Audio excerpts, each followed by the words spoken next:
이렇게 이집트를 굴복시키며 커피 재배지를 차지하게 된 오스만 제국은 이번엔 이곳을 점령하며 커피의 맛을 알게 됩니다. 과연 그곳은 어디일까요? 이곳이 어디일까요? 모카. 너무 뻔한 거 아니야? 모카. 아니었습니다.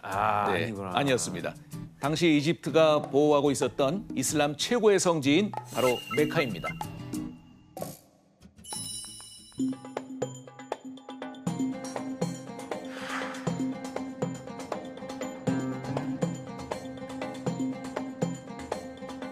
오스만 제국이 메카에 입성한 시기 이미 커피는 종교인들을 중심으로 널리 퍼져 있었었죠.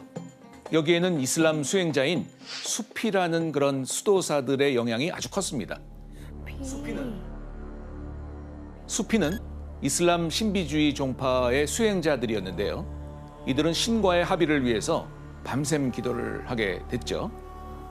그런데 예멘에 살던 수피들의 눈에 바로 띈 것이 바로 이 커피였다는 것이죠.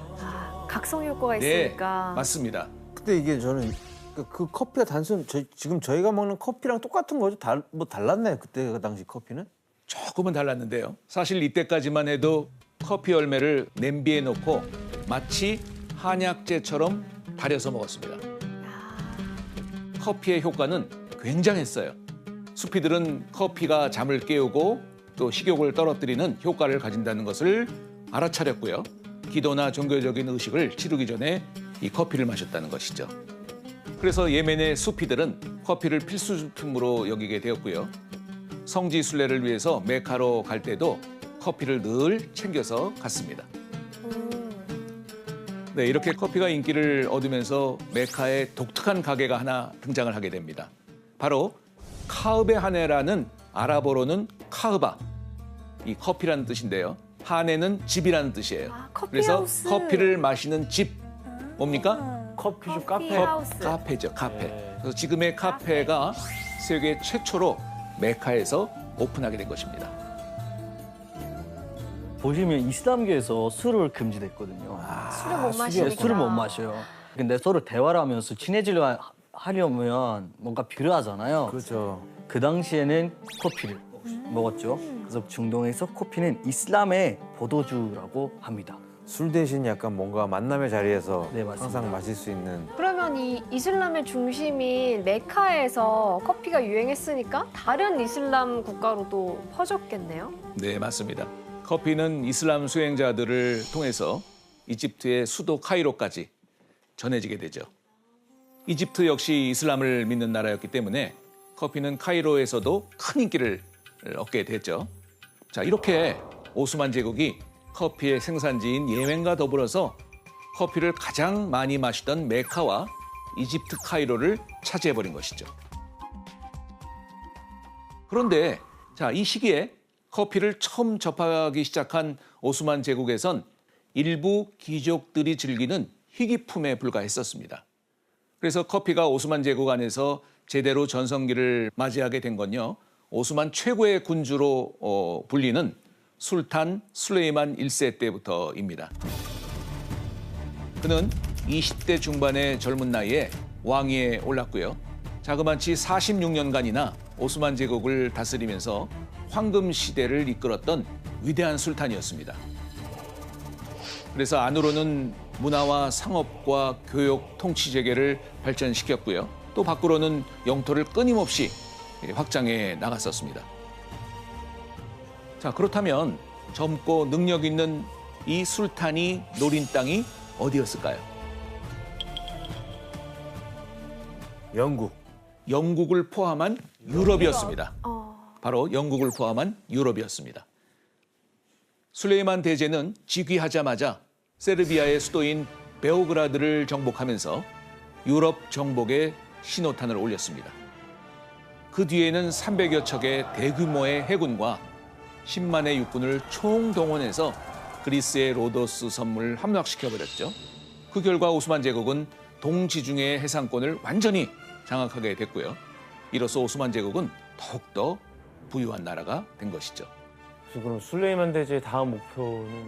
네, 술레이만 대제는 유럽 정복에 있어서 유럽의 문지기라고 별명을 가진 헝가리 왕국으로 향했습니다. 헝가리는 오스만 제국과 서유럽 사이에 위치하고 있는데요. 유럽의 동쪽에서 오스만 제국을 막는 마치 방패 같은 나라였죠. 그리고 마침내 1526년 드디어 술레이만 대제는 약 5만 명의 군대를 이끌고 직접 헝가리 원정에 나서게 되고요. 헝가리 남부의 모하치 평원에서 대규모의 전투를 벌이게 됩니다. 오스만 제국은 메흐테르라는 군악대를 조직을 했는데 이게 바로 세계 최초의 군악대입니다. 아, 저 당시에도 있었구나. 아 정말 저 뭐 북치고 있네 저기 위에. 네, 오른쪽 위에 있는 부대가 바로 오스만 제국의 군악대입니다. 메흐테르죠.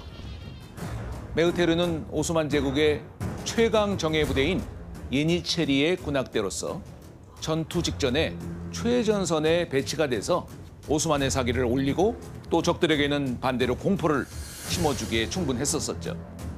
그러네. 이제 음악이 들리면 전쟁이 시작되는구나. 네. 이런 게 있을 수도 있으니까. 맞아요. 그것 때문에 사람들이 더 놀라고 패닉에 빠져서 도망갔어요. 엄청난 효과였네.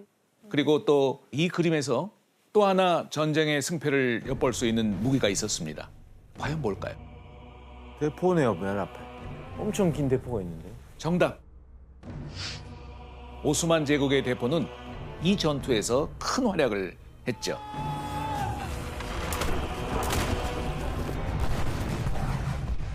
대포 공격을 받은 헝가리 왕국의 기병대는 맥을 못 추고 몰살당했습니다.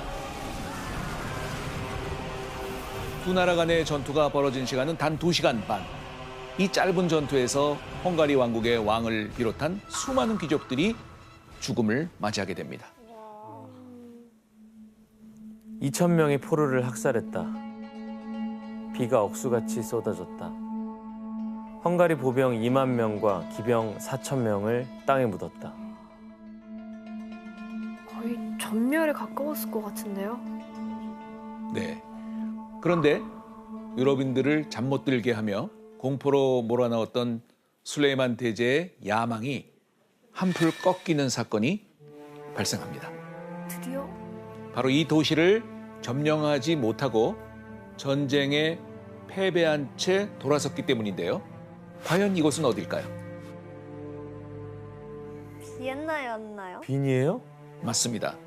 당시 유럽 최고의 강국 중에 하나인 합스부르크 제국의 수도이자 지금의 오스트리아의 수도인 바로 빈입니다. 그렇죠. 헝가리 부다페스트 다음은 비엔나니까. 맞습니다. 예. 거침없는 오스만 제국의 질주를 유럽의 최전선에서 막아낸 거죠. 하지만 이후에도 술레이만 대제는 페르시아 지역과 또 아라비아 반도로 진출을 하면서 세력을 더욱 넓혀갔고요. 오스만 제국은 이 시기에 대제국으로 완성하게 되죠. 더 늘어나나? 와. 아시아 대륙, 또 유럽 대륙, 또 아프리카의 북쪽 이렇게 세 대륙에 걸쳐가지고 영토가 눈에 띄게 됩니다. 진짜 영토가 저 정도면 유럽 국가들도 벌벌 떨었겠네요.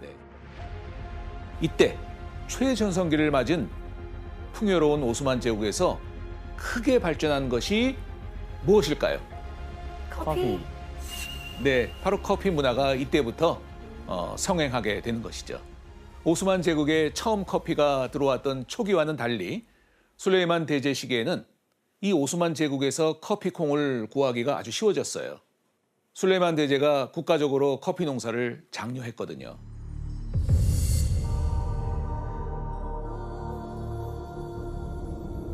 근데 왜 오스만 제국에서 커피를 장려했던 거예요? 1500년대 이 커피가 여러 아랍 국가에 아주 비싸게 팔리고 있었기 때문이죠. 메카와 또 이집트의 카이로를 비롯해서 여러 곳에서 커피가 인기를 얻으면서 커피 콩에 대한 공급이 수요를 따라가지 못했거든요. 이걸 알게 된 술레이만 대제가 명령을 내려가지고 예멘에서 더 많은 커피를 생산하도록 한 거죠.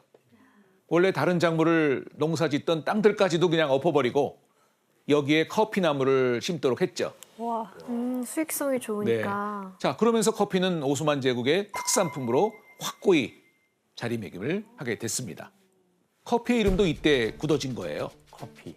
원래 커피는 에티오피아에서 카파, 아라비아에서는 카흐바 이렇게 불렸는데 이게 오스만 제국에 들어와서는 카흐베라고 불리게 됐습니다.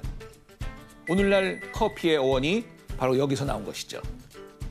자, 이렇게 오스만 제국이 예멘을 통해서 아주 많은 양의 커피를 생산하기 시작하면서 오스만 제국의 수도 콘스탄티노플에서는 자연스럽게 커피를 구하기가 쉬워졌고요. 또 커피는 오스만 제국의 시민들에게도 큰 인기를 얻게 되었죠.